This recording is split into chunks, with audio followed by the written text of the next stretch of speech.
Let's see it. You remember last time we had to use them both. I know, we did have to use them both. You fucking cocksucker. At least we didn't have to jam a fucking screwdriver into it. Yeah, well, yeah, we're not doing that. You guys should do the old see that's old school way screwdriver, right? Yeah, there you go. Yep, you gotta grip it on. Hold on, you're on the metal part. Oh shit. Turn it just a little bit more. The other way. Your other right, motherfucker. I'm on the wrong. Switch it to the left. There you go. I gotta. Oh, you're getting it.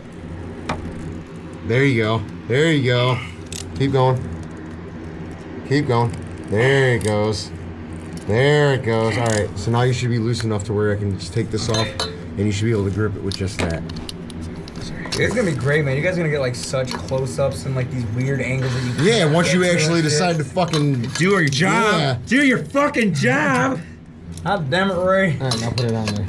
Damn it, Bobby. Once you edit these videos so they're not fucking 26 gigabytes to load up. No, this is gonna be a perfect caption for this one too. It's literally just gonna be this oil filter one. Be like, nice. Yeah, when one oil filter wrench doesn't work, just use two of them. Right. Yeah, use both. Yep. This will be a great TikTok video for you. This is the second time we've done this. There she goes. Nice. Wait, did you guys already do it? See, look at that. You can still see the gas. Yeah, there's definitely in that still fuel filter. In that filter. Yep. Did you guys already Yeah, do she it? just Do what? spent it. Did that oil change? What do you? Well, no, what we is didn't- it? What we is didn't- happening right now? Do you see oil coming out of here? Yeah. Then we're obviously not done, sweetheart. Oh, okay, good.